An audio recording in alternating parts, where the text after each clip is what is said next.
जब पहली बार Steve jobs ने आईफोन लॉन्च किया तो वो एक ऑसम प्रोडक्ट था, लेकिन उन्होंने इसका बेस प्राइस रखा $499 यानी करीबन 35,000 रुपए। जब ये बात उस वक्त माइक्रोसॉफ्ट के सीईओ स्टीव, आपको क्या लगता है क्या बोला होगा माइक्रोसॉफ्ट के वेल एजुकेटेड सीईओ ने?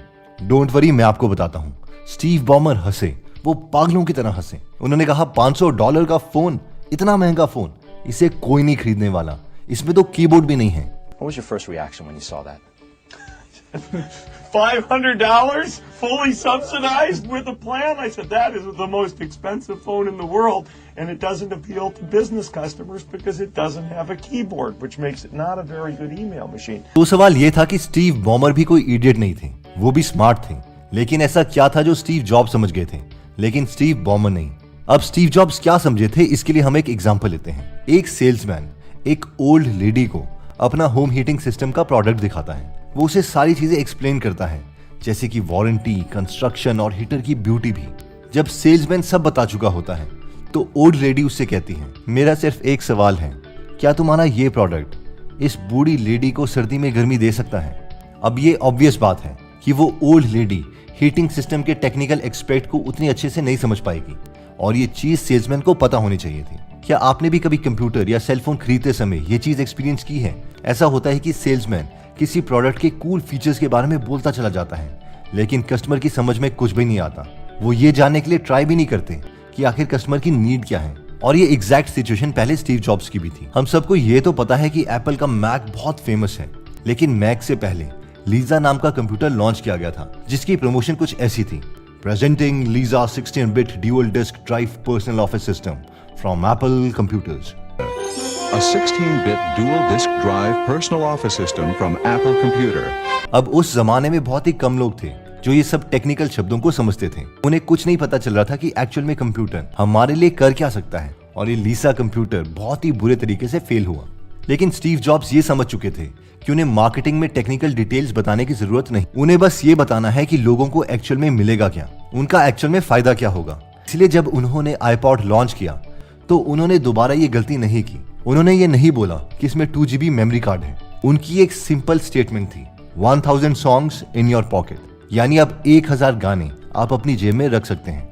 और ये कैंपेन बहुत ज्यादा फेमस हुआ। That also has 1000 songs in your pocket. That also has 1000 songs in your pocket. तो पहली लर्निंग यह है कि talk in terms of customer, यानी जो लोगों को चाहिए उस टर्म्स में बात करो। नेक्स्ट कॉन्सेप्ट मार्केटिंग का जो स्टीव जॉब्स समझ गए थे वो था कि tell them what they are getting. जब स्टीव जॉब्स आईफोन लॉन्च कर रहे थे तो वो भी जानते थे कि $500 यानी 35,000 का फोन बहुत महंगा फोन है, लेकिन सवाल यह था कि इसको दुनिया के सामने प्रेजेंट कैसे किया जाए ताकि इस फोन की रियल वैल्यू लोगों को पता चल सके। इसके लिए उन्होंने बहुत सोचा। उन्होंने आईफोन की सारी क्वालिटीज लोगों को बताई और उसके बाद उन्होंने कहा, हम सोच रहे थे कि आईफोन का क्या प्राइस रखा जाए। अब हमारे आईफोन 3 डिवाइसेस की तरह काम करता है। पहला आईपॉड, क्योंकि ये गाने प्ले कर सकता है। सेकंड फोन, क्योंकि इसमें फोन भी है। और थर्ड इंटरनेट, यानी अब फोन में ही आप इंटरनेट चला सकोगे। और ये कहने के बाद उन्होंने उसका प्राइस बताया। देखो, आईपॉड की कीमत मार्केट में $199 है। एक अच्छी क्वालिटी का फोन मार्केट में $299 का आता है। तो अगर हम इन दोनों का प्राइस मिला भी दें तो भी ये $499 बनता है। लेकिन हमारे फोन में तो इंटरनेट भी चलता है, इसका कितना प्राइस चार्ज करना चाहिए? फिर वो चुप हुए और उन्होंने कहा, इसके लिए हम कुछ चार्ज नहीं करेंगे, हम इसे फ्री में आपको देंगे। यानी इस आईफोन की कीमत हम सिर्फ $499 ही रखेंगे। अब एक्चुअल में आईफोन एक रेवोल्यूशनरी प्रोडक्ट था। अगर किसी ने भी उस वक्त आईफोन यूज किया है जब ये प्रोडक्ट लॉन्च हुआ था तो उन्हें पता होगा कि उस वक्त ये बिल्कुल मैजिक ही लग रहा था। कोई भी फोन इसके आसपास नहीं था। मैक्सिमम लोग गलती ये करते हैं कि वो सोचते हैं कि अगर हमारा प्रोडक्ट अच्छा है तो कस्टमर खुद ब खुद आएगा, लेकिन स्टीव जॉब्स ऐसा नहीं सोचते थे। उन्हें पता था कि मार्केटिंग प्रोडक्ट का ही हिस्सा है। अगर वो इस तरीके से उसका प्राइस नहीं बताते तो किसी को भी रियलाइज नहीं होता कि एक्चुअल में ये इतना ही वर्थ है, और इतनी बड़ी इन्वेंशन, इतने इंजीनियर्स की सालों की मेहनत ऐसे ही वेस्ट हो जाती। इसीलिए हमारी सेकंड लर्निंग ये है कि tell them what your customers are getting, यानी उन्हें बताओ कि उन्हें मिल क्या रहा है। नेक्स्ट पॉइंट कहता है कि be a great story teller. ये पॉइंट कहता है कि ग्रेट मार्केटर्स अपने प्रोडक्ट को स्टोरी की फॉर्म में कहते हैं। फॉर एग्जाम्पल, एक मूवी है एक्समैन फर्स्ट क्लास, तो इसमें होता यह है कि नाजीज को पता चल जाता है कि एक बच्चे के पास कोई स्पेशल पावर है, और वो उसे बोलते हैं कि स्क्वाइन को अपनी पावर से हिला के दिखा, वरना हम तेरी माँ को मार डालेंगे। वो बहुत कोशिश करता है लेकिन उससे वो कॉइन नहीं हिलता और उसके बाद वो ऑफिसर गुस्सा हो जाता है और उसकी माँ को मार डालता है। पहले वो लड़का डरता है, फिर वो डर गुस्से में कन्वर्ट हो जाता है और उस रूम में जो भी चीजें पड़ी होती हैं वो उसे अपनी पावर से बहुत ही बुरे तरीके से तहस नहस कर देता है। अब जस्ट इमेजिन कि मैग्नेटो अपनी स्टोरी कुछ ऐसे बोल रहा है, कुछ नहीं यार, जब मैं कॉन्सेंट्रेशन कैंप में था बचपन में तो नाजीज ने मुझे पकड़ा, मेरी माँ को मार दिया और मुझे बहुत गुस्सा आ गया। इन शॉर्ट आप समझ गए होंगे। अगर आप ग्रेटेस्ट एंटरप्रेन्योर्स भी देखो तो वो भी अपने प्रोडक्ट की बहुत ही इंटरेस्टिंग वे में स्टोरी बताते हैं। अगर हम स्टीव जॉब के आईफोन की बात करें तो उन्होंने ऐसे ही आईफोन को रिलीज नहीं कर दिया था। पहले उन्होंने कहा कि हम एक्चुअल में 3 प्रोडक्ट्स लॉन्च करने वाले हैं, फिर बाद में कहा कि एक्चुअल में ये तीनों प्रोडक्ट एक ही हैं और ये आईफोन है जो किसी भी एग्जिस्टिंग प्रोडक्ट से बेहतर है। An iPod, a phone, and an internet communicator. An iPod, a phone. Are you getting it?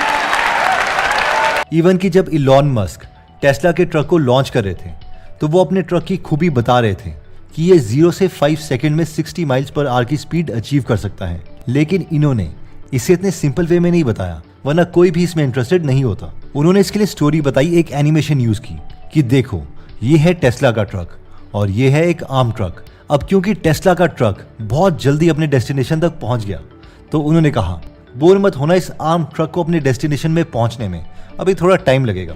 अगर आप सोच रहे हैं कि काश एक ऐसा कोई सोर्स मिल जाए जिसमें डिजिटल मार्केटिंग के सारे कॉन्सेप्ट्स को कवर किया गया हो, क्योंकि कई मार्केटिंग की बुक्स तो बहुत महंगी हैं, जैसे कि कॉपीराइटिंग सीक्रेट्स 1000 रुपीज से भी महंगी है। वो जिल्वी ऑन एडवर्टाइजिंग 1700 रुपए के आसपास है, द बोरोन लेटर्स 4000 रुपए के आसपास है।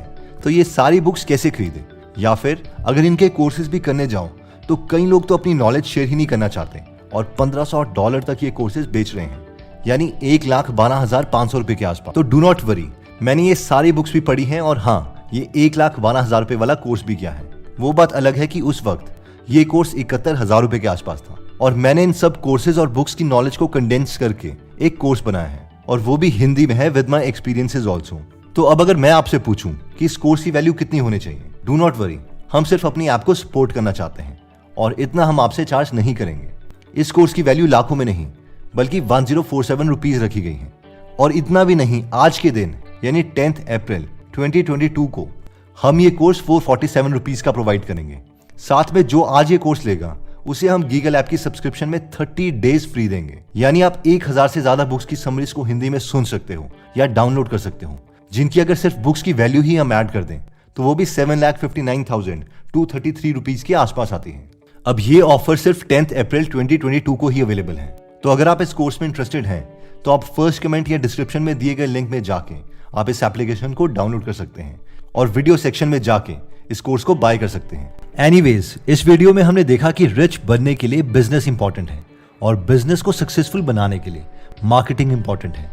तो मार्केटिंग को इंप्रूव करने के लिए हमने 3 स्टेप्स देखे, जिसमें सबसे पहला स्टेप था कि talk in terms of people, जिसमें हमने स्टीव जॉब्स की स्टोरी देखी कि कैसे पहले वो अपने कंप्यूटर्स के टेक्निकल फीचर्स बताते थे, लेकिन फिर वो कस्टमर के पर्सपेक्टिव से मार्केटिंग करने लग गए, जिसकी वजह से उन्हें ज्यादा सक्सेस मिली। हमने देखा था कि tell people what they will get, यानी अगर आपको विश्वास है कि आपका प्रोडक्ट अच्छा है तो आपको बताना ही पड़ेगा कि पब्लिक को आपके प्रोडक्ट से क्या क्या मिलने वाला है। इसमें हमने स्टीव जॉब्स के बारे में देखा कि आईफोन अच्छा प्रोडक्ट था, लेकिन उन्होंने फिर भी बताया कि उसमें आईपैड का फीचर है, इंटरनेट का फीचर है और फोन भी है। अगर वो नहीं बताते तो पब्लिक उनके प्रोडक्ट को उनके पर्सपेक्टिव से नहीं इमेजिन कर पाती। इसके बाद हमने वीडियो कोर्सेज की बात की थी, जिसका लिंक डिस्क्रिप्शन में दिया गया है और ऑफर सिर्फ आज के लिए अवेलेबल है। इसके बाद हमने देखा कि greatest entrepreneurs are also greatest story tellers, जिसमें हमने स्टीव जॉब का एग्जाम्पल देखा कि उन्होंने आईफोन को दुनिया के सामने कैसे लॉन्च किया, और उसके बाद हमने इलॉन मस्क का भी एग्जाम्पल देखा कि टेस्ला ट्रक को उन्होंने बहुत ही ब्यूटीफुली बाकी ट्रक्स के साथ कंपेयर करवाया। एनीवेज दोस्तों, अगर आप ऐसी नॉलेजेबल वीडियोस मिस नहीं करना चाहते तो सब्सक्राइब करने के बाद बेल का बटन दबाना मत भूलिएगा। आप कमेंट करके ये भी बता सकते हैं कि आप नेक्स्ट वीडियो किस टॉपिक पर चाहते हैं। जल्द ही हम आपसे दोबारा मिलेंगे। जय हिंद।